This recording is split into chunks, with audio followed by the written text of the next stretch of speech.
38-year-old woman with a history of Crohn's disease presents with a 3-week history of weight gain. The patient also presents with a 1-month history of abdominal pain, cramping, and bloody diarrhea consistent with worsening of her inflammatory bowel disease.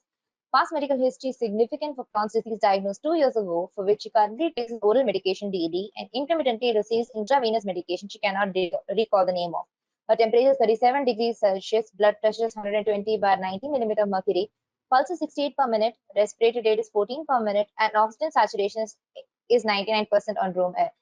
Physical examination reveals significant truncal weight gain. The patient has excessive facial hair in addition to purplish striae on her abdomen. Which of the following laboratory findings would most likely be found in this patient?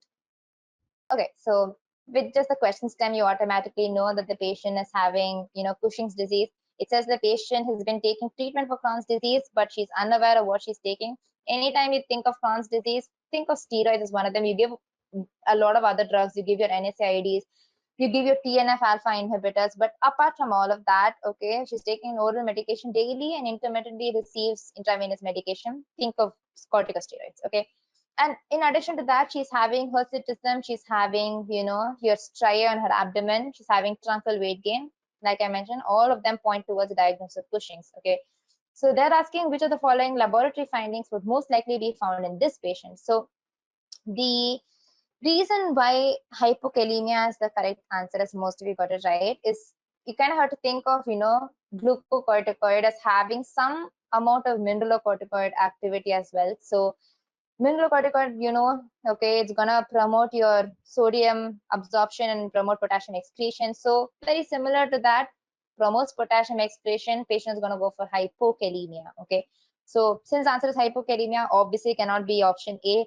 Normal random blood glucose levels, not possible, because corticosteroid actually promotes your gluconeogenesis and actually increases blood glucose level.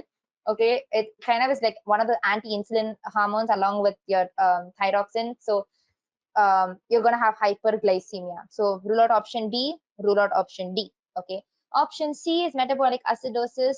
Usually corticosteroid presents with the metabolic alkalosis. The reason being, like I already mentioned, potassium is being lost. So the body tries to kind of compensate for this loss by acting on your hydrogen potassium ATPase in your hydrogen potassium exchanger in your kidney tubules. So because of that, they're going to try to retain the potassium and get rid of the hydrogen. So you're losing protons in the urine, okay, because of which patient goes for metabolic alkalosis and not acidosis, okay. And that's the reason why it's hypokalemia and that it's not the other options. Thanks for watching. Please give a thumbs up and subscribe for more.